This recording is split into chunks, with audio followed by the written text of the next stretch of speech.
Yeah. So we're going to open up with this, and she might look familiar on the screen.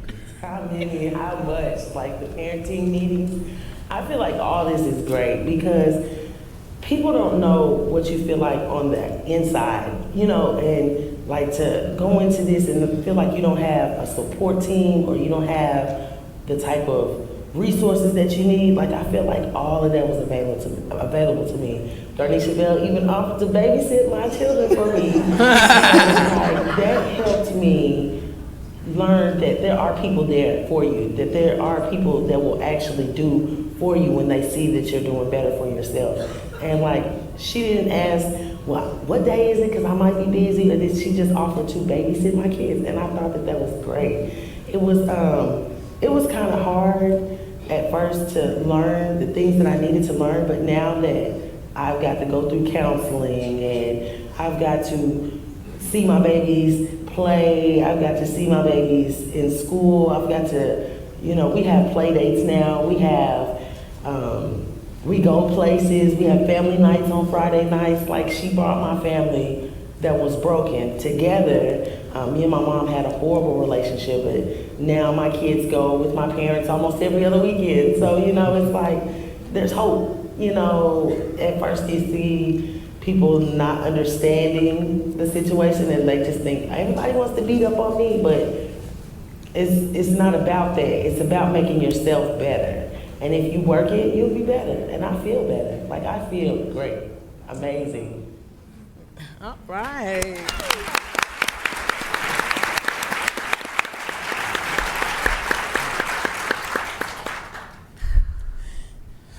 So I'm trying to be professional. This panel is incredibly personal to me. These are my people. I'm from Arkansas, and short of Dan, who I've adopted, this is my home sitting on this stage, and people that I'm personally connected to. So if you look on the app, you will have their formal story and their bio. By the way, that's Arkansas right there in the front. But I'd like to introduce you to the panel, but I want to introduce them as I know them, and getting started. And you just had a sample of Victoria. She is my China doll. She is perfect in her imperfection. She is a mama.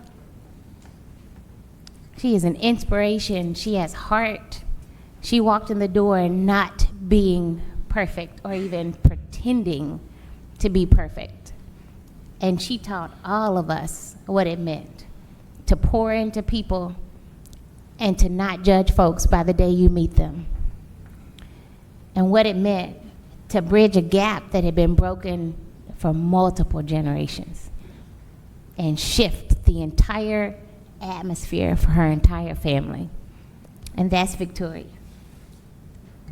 And you'll get to hear from her in a second. Next to Victoria is Avery Carter. And he is now a family service worker supervisor, and he was the caseworker on Victoria's case. Avery is a man who showed us integrity from day one.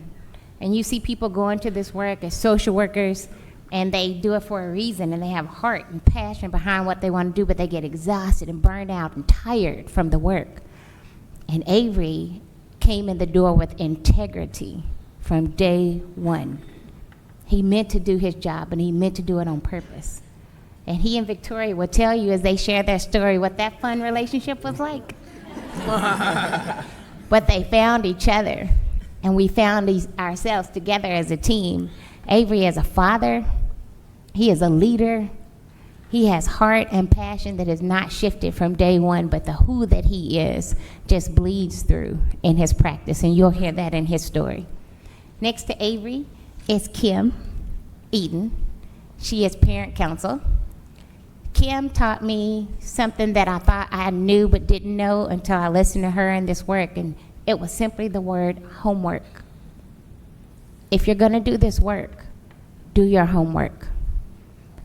This is our job, but it is somebody's entire life. And we cannot walk in and not be prepared to meet them when they are fighting for their lives. Kim greeted every single parent and said, let's go to war together because your life is at stake. That's the type of attorney she is, and that's the type of tone that she set. And I learned from her the importance of doing your homework when you are working with families. And next to Kim is Pauline Green. She is another graduated parent from Safe Babies Court teams in Arkansas. Pauline will share her story with you, but Pauline was somebody that we met, and she shifted everybody, because we walked in fully armed and ready to go with Pauline, like, let us save you, we're here. And Pauline said, I got this. I just need you to walk with me from day one. And not only did she walk through that door and led the charge, and all we could do was run to keep up with her, but she kept going, and she taught new workers what it meant to operate from a place of compassion, and spoke in their quarterly meetings for new workers. She opened up our parent orientation to walk new parents through the door, and that's how she met Victoria. And Pauline will share her story with you. And on the end, Dan Burns, my new BFF. He's actually from Tallahassee, Florida, and we just took him and just like, I'm hoping he quits his day job so he can hang out with us. And he's going to talk to you guys today about co-parenting. Dan is, and he keeps telling me to stop saying that, he is father extraordinaire. He is a dad, he is a mentor, he is a leader, he is a strong supporter of what it means to stand in the gap, not just for the children that are in your home, but for the families that you're working with. And you will hear Dan as he shares his story with you, and how it's important for us to do this work in a way that is holistic and completely enfolding families and working from the heart. Because when you're tired and worn out, sometimes that's all you got left, is the work that you're doing from the heart. And so he's going to speak to us about how we do that and how we stand in the gap. And then Janie's already introduced me, so I don't have to go any further with that. So that's our session. That's our group who's presenting today on the panel. And so what I will do is kind of walk through with everybody on the stage and ask a question or so, and give them the space to talk. And as Janie shared with you before, you have the app on your phone, and if you have questions along the way, I will be pulling from those questions to share with the members on the panel. Okay, so with no further ado, we'll start with Victoria. And Victoria, if you will, can you share with us a bit about your journey through child welfare? Well, can you hear me? I had a newborn baby. She tested positive for cocaine, opiates, and I was also homeless. I had never been through anything like this before. I was kind of lost. I kind of lost it in the hospital, but it got better. I don't know. You good? How was it working? How was it working with your attorney? My attorney, well, Miss Eden was not my first attorney. A lady named Shannon was, and she came in and she's just like, we're gonna do it like this, and this is how you need to be, and if they tell you to do anything, tell me first, and we'll go through and see what we need to do about it. The first time I went to court, I had a stand-in judge, so I was really kind of lost because I didn't meet Shannon the first time I went to court either. I had a stand-in judge, I had a stand-in lawyer, and I was also in rehab because I checked myself into rehab. I felt that I had made a terrible mistake and that the only way to fix it was to get myself clean and sober in order to do what I needed to do for my children. So I just kind of went through. I didn't know what was going on. Like, it was the first court date. I was lost. I had no clue. So I didn't get to meet Judge Warren until my second court date. And once I met Judge Warren, I went in. She was smiling like, she didn't, oh, you messed up. She just had lots of words of encouragement, and she reassured me that she would help me get my children back. Like, she let me know that she was for me and my children, and not, oh, you made a mistake, you're in trouble, you're not gonna, she really worked for us. So what did you expect when you got ready to go to court? What were you ready to be greeted with? Well, I was kind of thinking, oh yeah, I'm human, so they're gonna understand I made a mistake.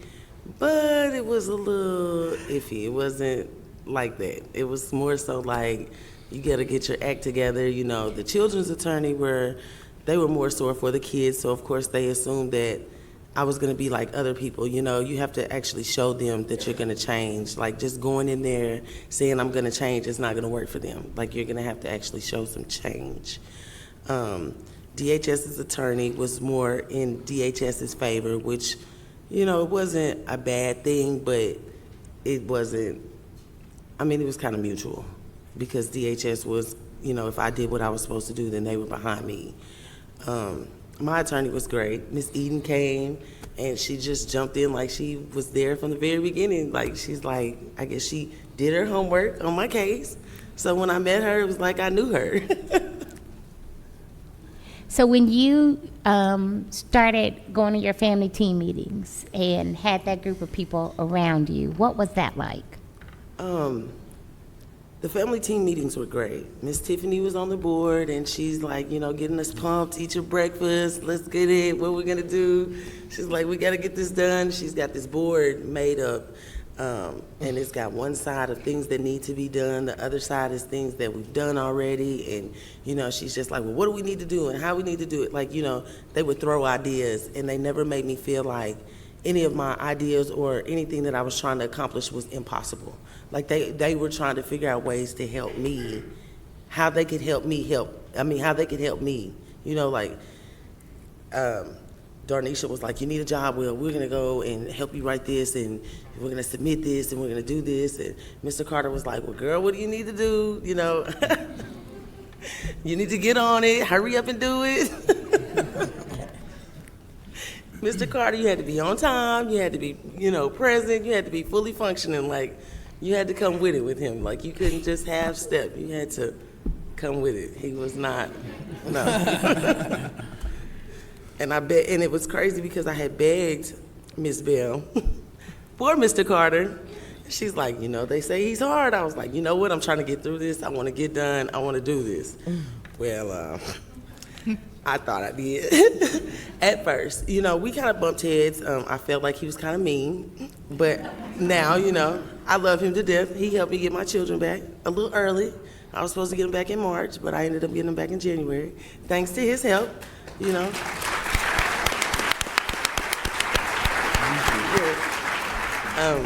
He made sure, he stayed on me, y'all. I'm telling you, the drug test, the jobs, my house, he was on it. He was like there, like, let's do this so we can get done. Like I said, Miss Eden, she was there, I could call her in the middle of the night. She'd be like, text me, call me, I'm up. She responded a couple times, at 12 o'clock at night, she responded. So, my team was great. They were great. They were really great. Miss Tiffany, she even gave me ideas. She was there, fully involved. Everybody that came to the meetings were always fully involved, except for my son's side of the family. They really weren't there for involvement. They were just there to see where I was, like if I was making any changes or if I was actually doing anything. But we didn't worry about them. We just kept going with the meeting. So Victoria, what did you learn the most about yourself and about your family in this process? I learned to love myself more. I did make a mistake, but I made those mistakes because I didn't have anyone in my corner, I felt like. And at the time, me and my mom, I was kind of a rebellious child. So me to try to listen to her now, and I'm grown, I kind of was like, nah. But as time went on, we had to co-parent, like she had my children, so I had no choice but to deal with her. And like she helped me be a stronger person. Like, there was things that I could tell her that I felt like I couldn't at first, like I didn't have a strong bond with her, but now like that's my mom. Thank you, Victoria Canady.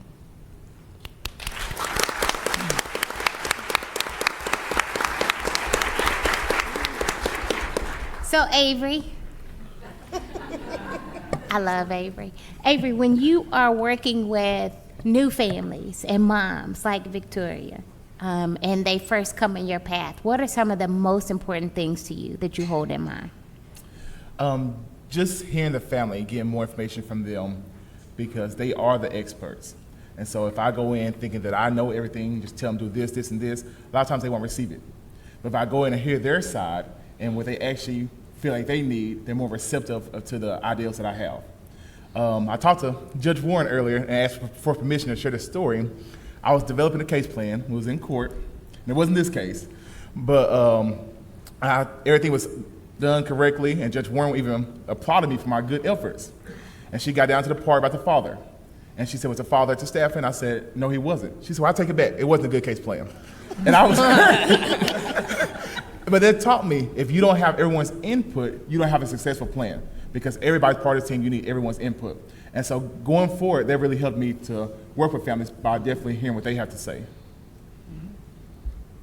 So Avery, I'm just going to ask you this question because we kind of told the story, but we didn't really tell the story about your relationship between the two of you.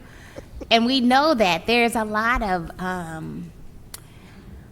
it's an adversarial sort of environment anyway, and there's a bit of conflict. And so I know some of that you kind of see coming when you start the process, but how did you address that, and what was the difference? Like, what shifted that in your relationship between the two of you? At first, I was hearing different stories that Miss Canady wasn't going to change. She's been having this problem. And when I first met her, I'm like, she's so angry, and which she had the right to be. But I just feel like she was just so angry. And I looked at it again, it wasn't so much anger, it was passion. Mm-hmm. She was very passionate, and it wasn't so much of, I'm gonna do A, B, C, D, and just check boxes. It was, I wanna make a change, I wanna get my kids back so I can make a difference. And when I saw it from their perspective, it changed how I looked at her. Because she could be very demanding. She'd come to the office, are you gonna judge screen me or not? I'm like, wait a minute, that's not random. Random means surprise, so you don't know. So we kind of had to work through those challenges. And I mean, she proved that she was determined to make a change. Yeah. And she fought hard to get her kids back. And she was successful. Like she said, we started a trial home placement, I want to say, in December. And by January of 2016, the kids were home. Mm-hmm. And so she's amazing. Thanks. You're welcome.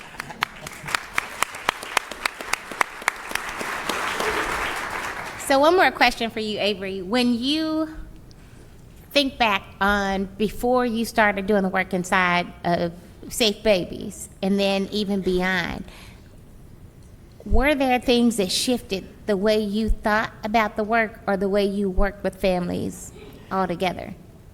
Yes, the big part was kind of sectioning what needed to be done. We had goals and tasks that we wanted to achieve by the next court date. And that helped out a lot because usually when we get cases, we do a case plan and we say, do this, this, this, this, and this. And we throw all this on the parent, get it done, and basically let us know when you're finished. But with this program, we was with them every step of the way, and we focused on the most important things and worked our way. So the parents wasn't overwhelmed like most of our cases, because it can be overwhelming. I'm telling you, you gotta visit 3 times a week, you gotta have a job, but then you gotta go to parenting, then, take off all day for a psychological, don't forget, you gotta come up here for judge screens when I call you. And so that's a lot on the parent. And so with 0 to 3, we kind of just broke everything down on what needs to be accomplished when, and they helped make it easier. Awesome. Thank you, Avery.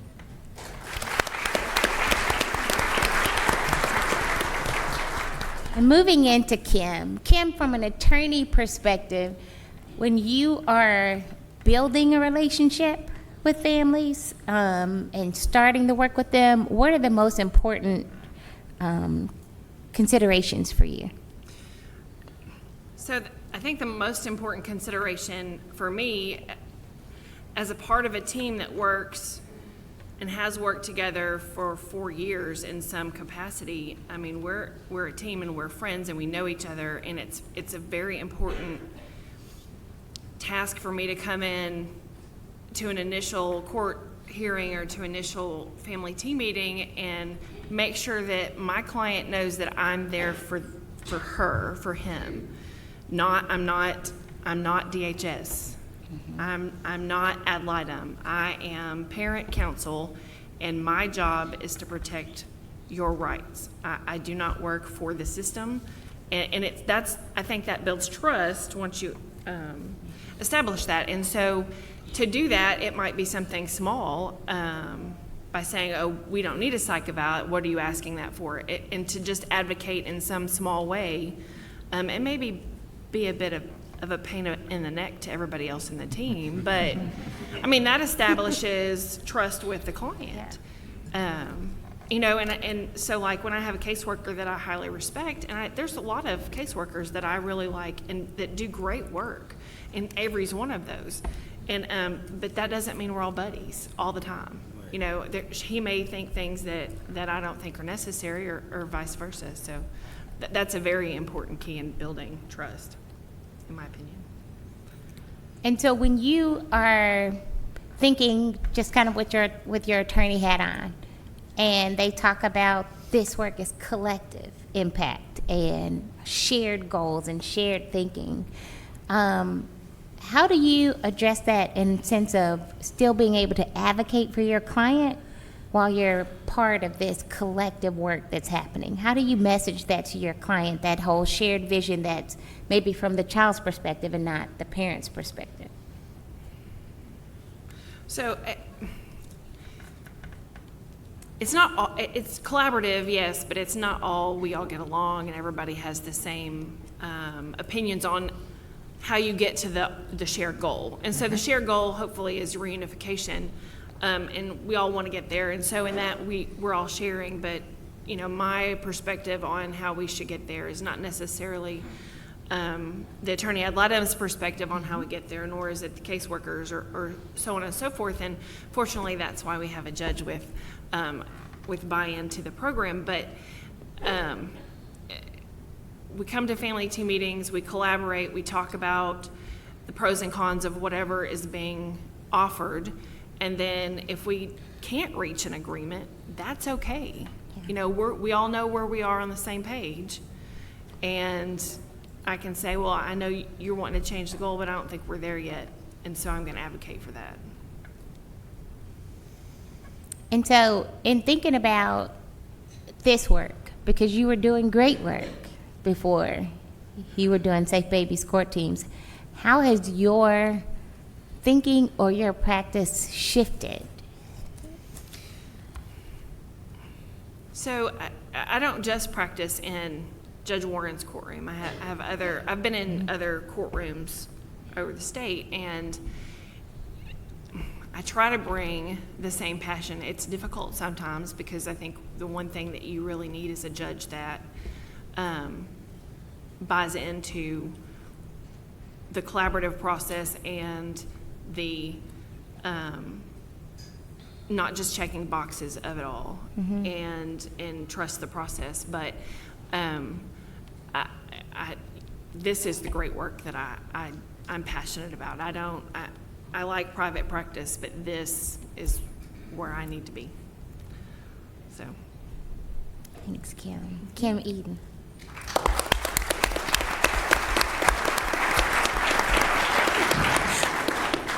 And Pauline. Yes. Being a mom who's walked this walk and been on this journey yourself, when you started doing parent orientation and meeting new moms who were just starting this journey, what was the most important things to you, like, that you needed to message to them? One of the most important things I wanted parents to know is that the system is not your enemy. Because when you're dealing with parents who kids are taken away from them, we automatically say, these people is against us, and they don't want us to have our kids. But I found out that I was totally far off. I think with parents it's just a trust level. It's what I can tell you and what I can't tell you. And I found that any question not asked, ain't nothing gonna happen. So if it was a far-fetched question or if it was a ABC question, I didn't care what it was. I needed to know. And one of the things, because I was scared, because I have three grown sons that I did not raise. So when I came into this situation and it wasn't through DHS, my sister raised them. So when the judge said, we're not letting her go to a family member, you're gonna work for her. And when she said that, I knew I had to get on my grind. I couldn't play. And so, I cried all the time. I mean, these people just felt so sorry for me because I cried so much. I mean, at the hospital, because my baby had to stay at the hospital, a little longer because she was a preemie. She weighed 2 pounds and 12 ounces. For one, I was remorseful because of the damage that I caused in the life of someone who did not deserve it. And so every day I watched my baby and I cried and I cried and I cried. And I stayed in the hospital so much, the nurses were ready to put me out. They said, don't you got something to do? I'm like, I ain't got nothing to do but spend time with my baby, because I was living in that fear that if I leave, they're gonna take my baby behind my back. But that was not the case. God opened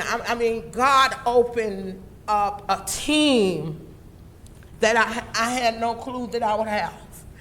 I started out with a judge that I later learned was a judge that didn't play.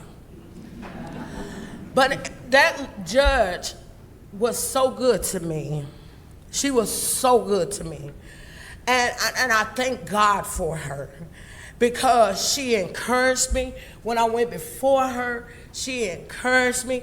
Judge Warren encouraged me, along the way. She was, proud of me. I'm glad. And Darneshia was like, I guess I was like a baby to you, because it was like she had to walk me step by step onto literally hold my hand and walk me through this, because I had no clue. But my attorney, Kendall Sample, I love her so much. It almost makes me want to cry thinking about it, because I never met an attorney like her. First of all, she knew what addiction was about. That was number one. And second of all, she told me in the meeting, she said, I'm telling you right now, don't lie to me.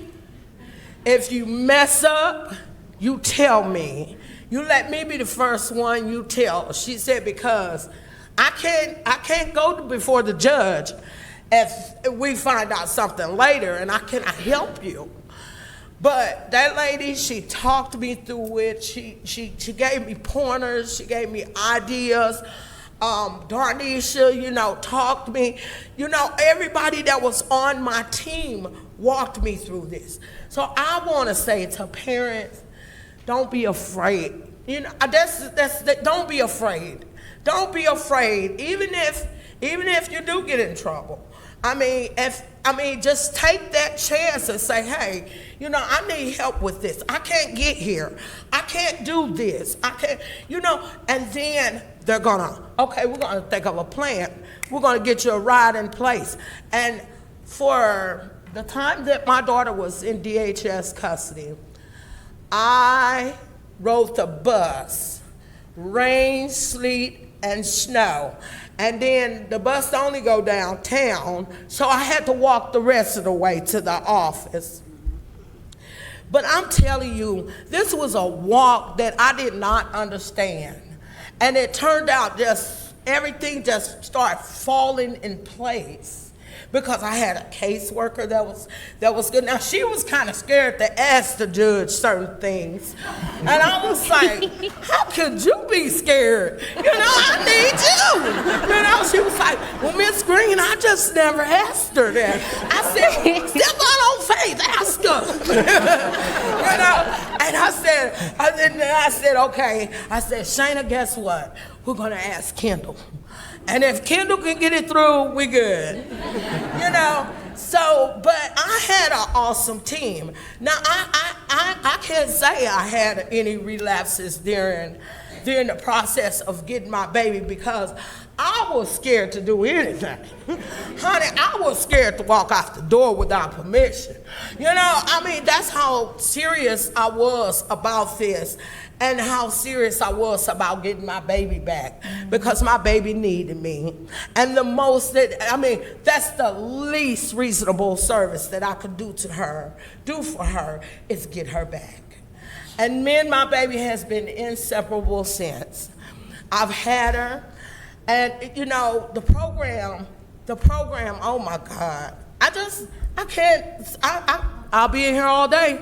You cannot be here all 5 day. minutes gonna turn into all day dealing with me. Because I'm telling you, I give God the glory for making a program for women to get their kids faster, you know, than normal. Because if I had to depended on that 6-month span with nobody, you know, just, okay, I'll see the judge in 6 months. Honey, ain't no telling what kind of trouble I would have got into.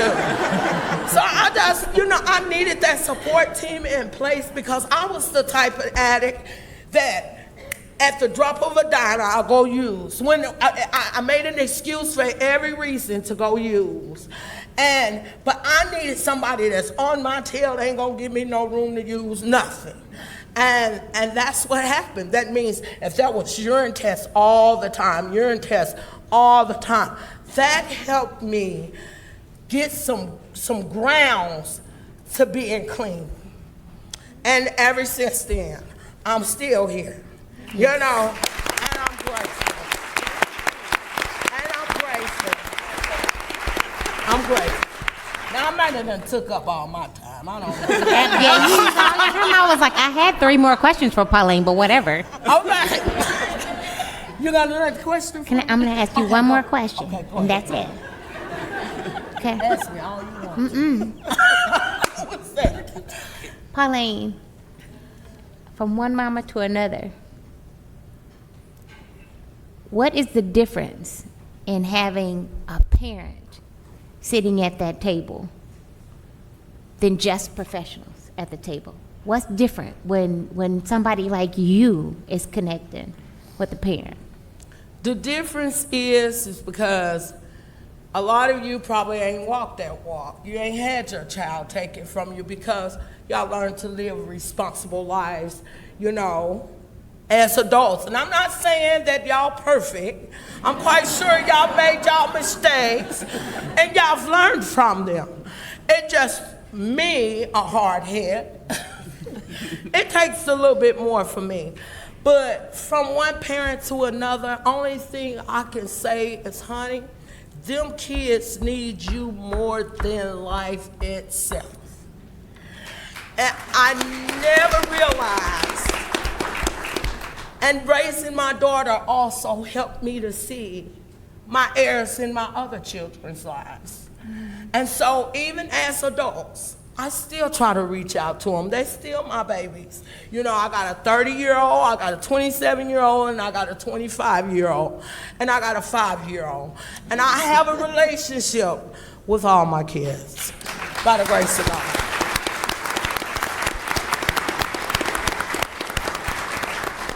Thank you, Pauline. Pauline Green.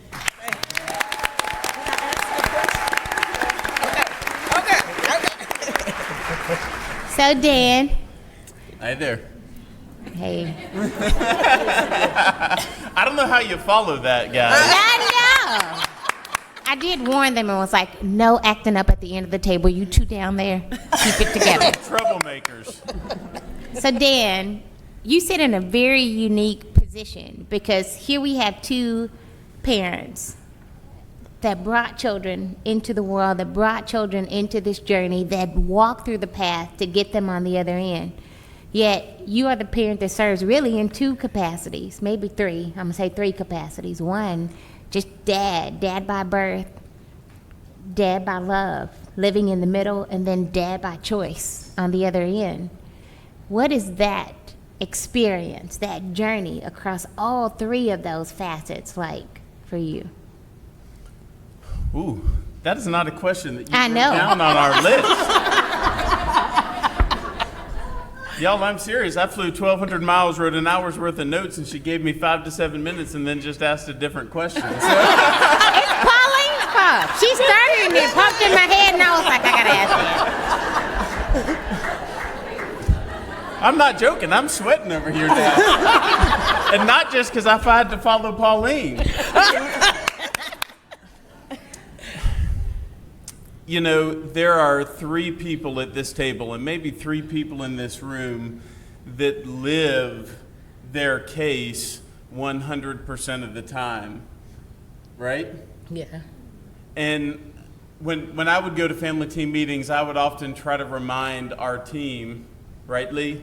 My guardian ad litem is in this room. My guardian ad litem. I would try to remind our team, you know, these parents, my wife and I, these parents, we're the ones that are experiencing this 24 hours a day. And so for the foster parent, the reality is we're taking the trauma that the child has experienced, we're taking the trauma that the family has experienced and bringing it into our home, and we're working through those issues. And it's hard for me to describe this, and it's hard for me to talk about shared parenting without actually talking about my story. But our story actually started when we adopted my sons. I have 2 adopted boys, Wiley and Owen. I think there's supposed to be a picture up here. Are we doing the pictures, Darneshia? You guys missed all of the pictures from everybody. That's not my picture. That's me. There you go. There they are. So Wiley and Owen, and we got asked a question, as never having been parents before, if the birth mom wanted to meet you, would you be willing to meet with her? And my gut reaction, and I'm just going to be frank with you, my gut reaction was no, that's awkward. Why would we want to do that? We want to be, you know, arm's length with this sort of transaction here. And my wife said to me, and my wife, by the way, she's an incredibly strong woman, but as sweet as Georgia Peaches. But she said, if I were in this mother's shoes, having to make these sort of decisions, what would be best for her? And so Olivia and I started to frame everything we did around what would be best for her. So we met with her and had awkward conversations in a Starbucks, and we felt her tummies, the only time I've ever felt a stranger's tummy, the children kicking, of course. And we were together in the hospital. We have an ongoing relationship, and we sort of co-parent. We talk about what's going on in the boys' lives, and she comes into their lives at different points in time, even post-adoption. Their family, her parents, live around the corner from where we live, and they drop by our house and bring the boys fishing poles and worms that they dig up in their backyard, because we have a whole team of support around my sons that are adopted. So that's sort of the background, and for some reason, with 2.5-year-old twins, we decided to become foster parents. So if you were questioning our sanity, there it is. So we became foster parents, and we go to our first shelter hearing, and we were scared. We were scared too. And I told my wife, I said, you need to zigzag home because we wouldn't want them to follow us. So what if they try to steal the children? And here's who to pinch to, you know? So, I mean, we were scared. And my wife called me crying, which as a husband that was scared, that freaked me out. And she called me crying, and, you know, I'm ready to like drive to the courthouse and start throwing punches. And she said, honey, they're real people. They deserve our love and our respect and our dignity. And the little girl that had been brought into our home scared and dirty the night before, she crawled up in Mama's lap and went to sleep. And all we needed to see was that this little girl loved her parents. And these parents, as difficult as their situation was, they were struggling through their own trauma. They were coping in inappropriate ways. So here's the we're both crying over here. You're doing me like this. Why? So this is the situation. as a system, and there are some high-powered people in this room. There's a bunch of judges, there's a whole bunch of attorneys, there's community coordinators, there's all sorts of leaders in different areas. Carrie Toy's got our back here. There's all sorts of leaders in this room, and as a system, we have to treat all parents with love, dignity, and respect, even if we don't think that they deserve it. Because the reality is,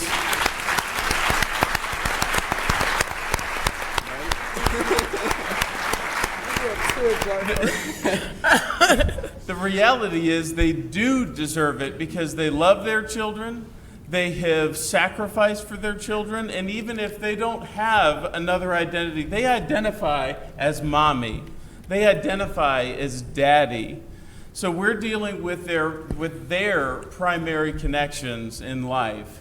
So I forget the question because it wasn't on the list. It wasn't on my list of questions, Darneshia. Don't ask him another one. He's going to make me cry, girl.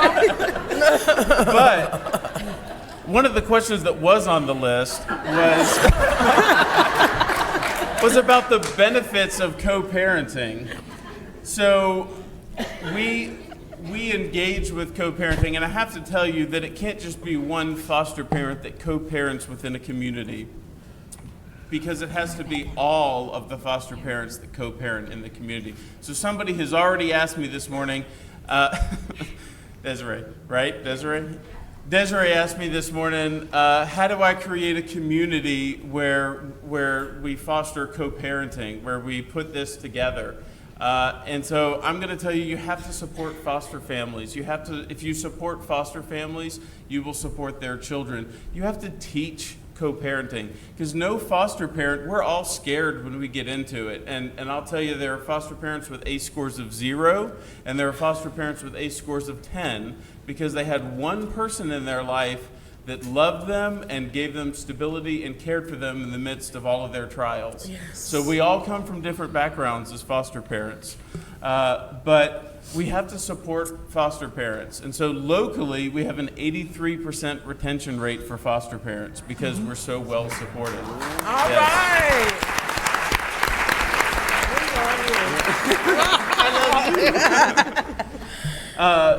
We have also almost doubled the number of foster parents within the last year. Oh my God. So we're supporting foster parents. We're having fewer placement removals or disruptions in placement, and we're teaching co-parenting right from the get-go. And I lead our local foster and adoptive parent association, and we talk about co-parenting. We talk about rules for co-parenting.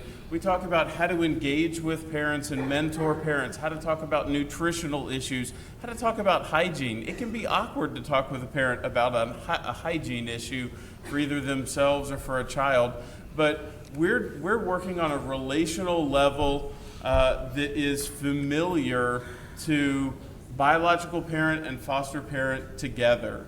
And it's not easy, right, guys, to walk into a therapist office and go to therapy, but dealing in somebody's home, that's something that's familiar. It's something that's easy. That's something that is comfortable for biological parents. So we have biological parents into our home. My anniversary last year, we celebrated a birthday party with biological family.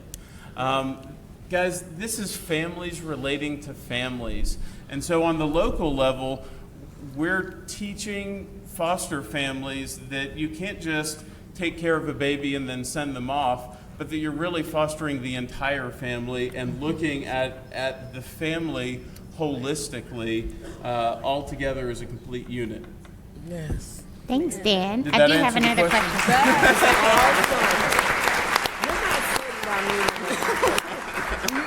For communities that maybe haven't progressed to a place where there's an awful lot of shared parenting that happens, and particularly in a community where maybe whoever is the caregiver doesn't actually know how far they could go in this space and what shared parenting could look like. What advice do you have for professionals who are in the audience to promote shared parenting? That's another question that was not on the list. It is too. I just reworded it. Whatever. Let's reword it. We kind of already said it. Honestly, a lot of it is the dignity and the respect that you guys as the professionals bring to the table. And what you have probably already noticed if you have been involved in this world for more than 10 minutes is that most foster parents are new because there's high turnover and it's very hard. You don't see many, 3-year licenses in the state of Florida. You can be licensed for 3 years, but most people never make it to that point because it's hard. So you're dealing with a new foster parent that doesn't understand the world that they're walking into. And when that caseworker walks into our home with a scared child and says, well, this one's never going back, which, guys, has been said to me on more than one occasion. When that caseworker walks in and says something like that, it already puts up a barrier for me because I'm already afraid. I'm a brand new foster parent. I'm already afraid of what's going on. I'm afraid of this baby that has walked in. I'm afraid that they could have a disease. I'm afraid of all kinds of things that can be going on. And it's more than one occasion we end up in the ER within the first 24 hours. Mm-hmm. So there is a lot to be afraid of from our perspective, but we have got to set the tone of dignity and respect for these parents. And I have to be honest with you, when you go to court in Tallahassee, Florida, you have a judge, and I haven't seen him yet this morning, but if Judge Shorstrom is here, will you put up your hand? He's not here? Oh, well, is he gonna be here? Y'all missed a chance to meet him. So now I'm really gonna talk about him. Oh yeah, y'all all come to Tallahassee and meet with Judge Shorstrom. Tell him that I invited you. So when you go to court in Tallahassee, Judge Shorstrom gives out apples. And he doesn't give out apples because he's trying to feed the city. He gives out apples because he has a tool. He's using it as a tool to say, this is non-adversarial. I appreciate you being here. He thanks every single parent for being there. He gives them an opportunity to talk. And sometimes it's a long time that parent needs to talk in court. Even on a mass docket day, even when he has 200 other cases to hear, he's going to listen to that parent. And so he, from the top down, has created this impression that we all need to be listening to what parents have to say. We all need to be treating these parents with dignity and respect because these parents are doing hard things. Mm-hmm. You guys have worked harder for your kids than most people in this room. And that's something that we don't talk about enough, is that what you've done is very, very hard. It is. So thank you. Yeah, absolutely.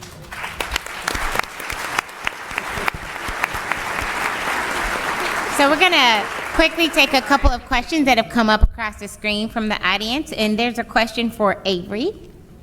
Yeah, you need a mic. So, Avery, today we hear success stories, but obviously not all of your cases are this good. In your opinion, what was the difference here? We had a parent who wanted to change. She wanted to make a difference. We do see some cases where they end up in termination because the parent just simply gives up. They may not have the support they need, or they just can't let go of their addiction. But in this case, it was different. Victoria came in and she was driven to make a change, and that helped her be what she needed to be. Awesome. Thank you, Avery. Victoria has a question for you. If you could tell a judge what they could do to help motivate parents from the bench, what would you say? Be like Judge Warren. She was great. She always had words of encouragement. She began with words of encouragement. She ended with words of encouragement. It was never a time I didn't understand, and if I didn't understand, I could ask questions. She had books for the babies. She had lotion. She always came in an understanding perspective. She was always open. It wasn't nothing I couldn't tell her. I wasn't ashamed to explain, or I wasn't ashamed to say, well, I didn't do it this week, or I wasn't ashamed because she never judged me off the simple things. She would to see long term. So I had a great experience with her. Okay, thanks, Victoria. And a question for Kim. Oh, that's 2 questions for Kim. I'll just pick one. How do you balance the legal rights of parents with the best outcomes for the child? And how do you resolve the conflicts with the GAL? So. Sorry. And don't take offense, Judge Warren. I'm not in a position for the best interests of the child. I am always legal rights of the parent. So there's not really a balance for me. Now, if there's a conversation that I need to have with my client about, if certain people shouldn't be in visitation or something like that, then yeah, I'll have that, and usually I'll have had a conversation with the ad litem on the case before I do that. But ultimately, my main goal is rights for the parents till the end. Yeah. My role is not worrying about kids. There's plenty of people on that team that's their job, and that is not me. So. Okay. Yeah. Okay. If you in the back, on the AV can scroll back to the slide that's me, I'm gonna close this and share this with you. That's my grandbaby. Aww. I love this quote, not that quote, that quote. To make a difference in someone's life, you don't have to be brilliant, rich, beautiful, or perfect. You just have to care. Number 1. And in the heart and the essence of this work, the truth lives here. You are all in the chairs that you are in because somebody had a need, they showed up on somebody's radar, and they needed help. And if you've ever heard me speak before, you will probably never stop hearing me say this. If people knew how to do this, we would have never met them in the first place. That's right. So your opportunity lives in how you care about the way you do the work that is going to happen anyway. You will get up every morning and you will have a reason to go to work. It's either going to be a professional reason or it's going to be a personal reason. And if you're lucky, it's both. To me, that is the essence of this approach. That is the essence of this work. When you can sit at a table and learn respectively from every single person in every chair in a way that shifts the way that you do the work, that means that you are a human being that's continuing to grow, that's continuing to thrive and continuing to make a change in somebody else's life. But the minute that we stop caring, we can expect to see the same things happening day after day, year after year. The minute that we stop caring, mamas like Victoria and Pauline don't have a chance in hell. They don't, because we don't care.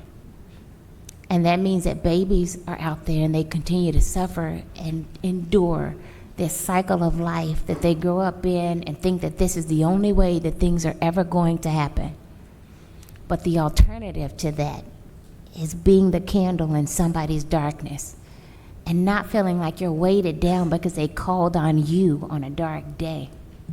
Be honored that they called on you on a dark day. And work from a place of care and work from a place of heart, because you have to go to work anyway.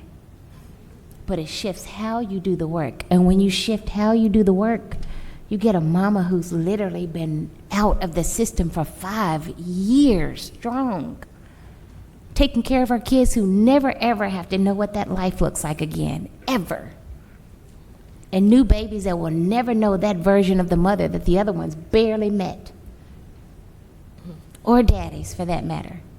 It's how we do the work that matters. It's who you are, and remember what drove you to the chair that you're sitting in right now.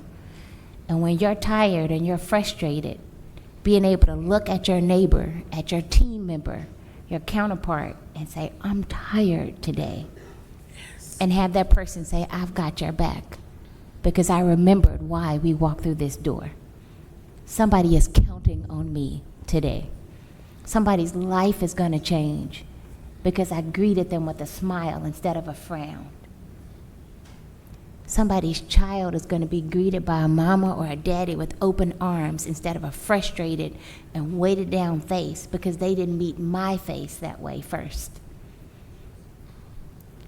I'm going to dig deeper in how I do my job because it's going to shift somebody else's entire life. But it all starts from a place of care.